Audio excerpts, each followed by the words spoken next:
अस्सलाम वालेकुम। आज का जो हमारा टॉपिक है वो है concept of gradient divergence and curl operations. Outlines of lecture है basics of gradient, example of gradient, basics of divergence, example of divergence, basic of curl and example of curl. हम अपना टॉपिक स्टार्ट करते हैं। पहला हमारा topic है basics of gradient. Before going towards gradient we should know what is del operator.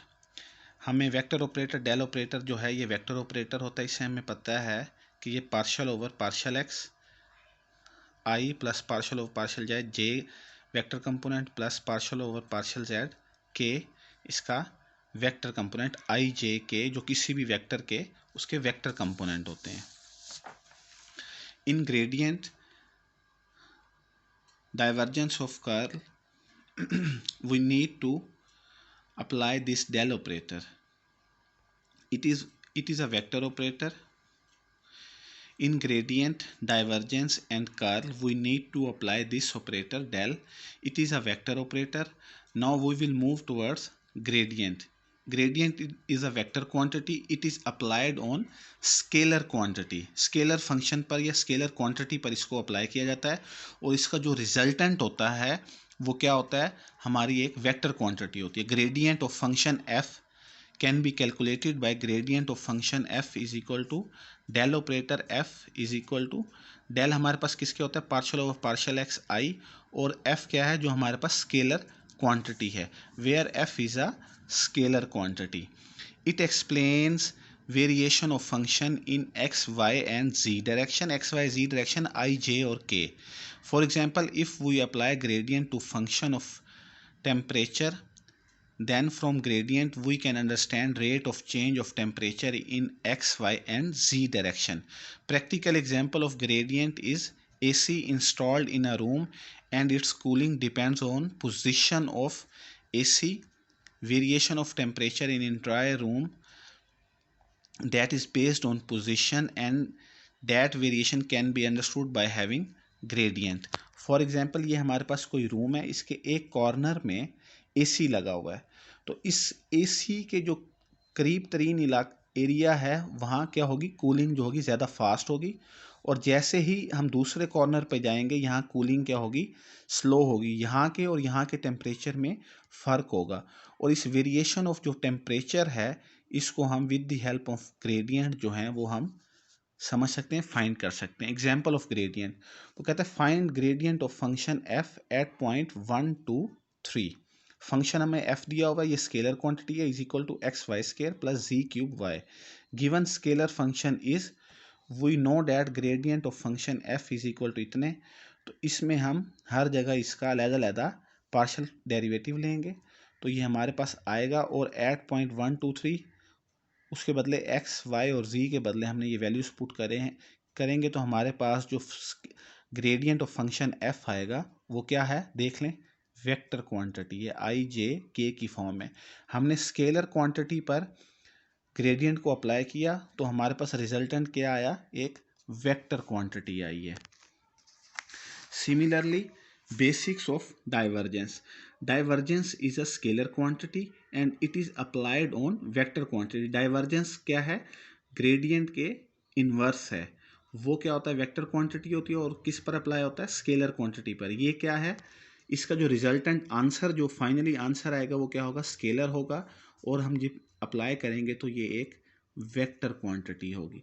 Divergence of function f can be calculated by, वो था vector था तो उसमें क्या था, अब ये स्केलर है तो इसमें क्या है, डॉट प्रोडक्ट है, delta del operator dot F is equal to partial over partial F over partial x dot i. I क्या है हमारे पास, डॉट प्रोडक्ट है, जो आंसर आएगा उसका डॉट प्रोडक्ट होगा। तो if F is equal to f1 i plus f2j plus f3k, then divergence of f is equal to partial f1 over partial x plus partial f2 और partial y। जो i और ये वाला i जो है वो क्या हो जाएगा, i डॉट i 1 के इक्वल होगा, इस वजह से आएगा हमारे partial f over f1 over partial x।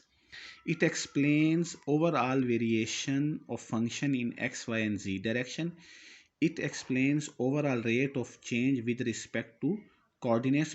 Practical example shows the different divergence of water change. For example ये हमारे पास कोई एक वाटर टैंक है और ये वाटर पंप के थ्रू हम इस वाटर टैंक को फिल कर रहे हैं.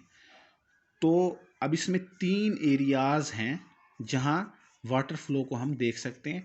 यहाँ इसके कॉर्नर में टैब लगा हुआ है. जहां पानी इसके सेंटर में गिर रहा है तो वहाँ डाइवर्जेंस जो क्या है वाटर की, वो क्या है, ग्रेटर देन ज़ीरो है. जहाँ टैब है, जहाँ वाटर इज़ डिक्रीजिंग, जहाँ उसका फ्लो कम हो रहा है, जो डॉटेड लाइन हमें सर्कल नज़र आ रहा है, तो उसमें क्या है, उसका डाइवर्जेंस रेट क्या है, वो कम है. और जो इसके इस साइड पर है जहाँ वाटर लेवल कांस्टेंट है, क्योंकि जब पानी इसमें गिर रहा है टैंक में तो वो अपने स्लोप की तरफ जहाँ से उसको आउटलेट मिल रहा है वहाँ वो तेज़ी के साथ फ्लो करता है. तो उसकी जो ये बैक एंड है यहाँ वाटर लेवल क्या है, कांस्टेंट है. इसलिए यहाँ डाइवर्जेंस जो है, वाटर डाइवर्जेंस, उसकी जो रेट ऑफ चेंज है वो क्या है, ज़ीरो है. सेंटर में जहाँ फ्लो ज़्यादा है, यहाँ लिखा हुआ है वाटर लेवल इज़ इंक्रीजिंग, ये water level is decreasing, and यहाँ वाटर लेवल जो है वो कांस्टेंट है. इसको हम एग्जांपल से समझते हैं. वो कहता है जी कि find divergence of function F at point 1 to 1. हमें फंक्शन दिया हुआ है किस फॉर्म में, वेक्टर फॉर्म में दिया हुआ है. हमने पहले कहा था कि ये वेक्टर फॉर्म है तो उसका जवाब हमारे पास स्केलर आएगा. गिवन फंक्शन हमें दिया हुआ है. We know that divergence of F हमारे पास इसके इक्वल होता है. इसी तरीके से F1 ये है, F2 ये है और F3 ये है. इसका हम लेंगे पार्शियल डेरिवेटिव, उसके बाद पॉइंट पर अप्लाई करेंगे तो हमारे पास 6 आंसर आएगा. तो ये क्या है, एक स्केलर क्वांटिटी है. वेक्टर क्वांटिटी से हम स्केलर में आए, लेकिन ग्रेडियंट में क्या था, हम स्केलर से वेक्टर की तरफ गए थे. इसी तरीके से बेसिक्स ऑफ कर्ल है. It is a vector quantity and it is applied on vector quantity. मतलब इसका जो हमें क्वेश्चन पूछा जाएगा, जो हमें फंक्शन दिया जाएगा, वो भी एक वेक्टर क्वांटिटी होगी और उसका जो आंसर आएगा वो भी एक वेक्टर क्वांटिटी ही आएगा. Curl of function F can be calculated by cross product आएगा. उसमें क्या था, डॉट प्रोडक्ट था, ये क्रॉस प्रोडक्ट है. तो curl of F function F is equal to i j k partial of partial x partial partial और F1 F2 and F3. It explains variation of function with position and direction.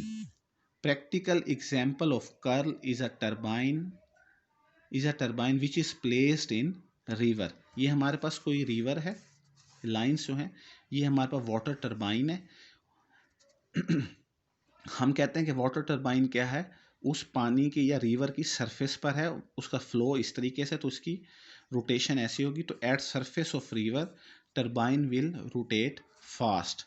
जैसे ही हम इसको अंदर depth में लाएंगे, at the bottom of river turbine will rotate slow.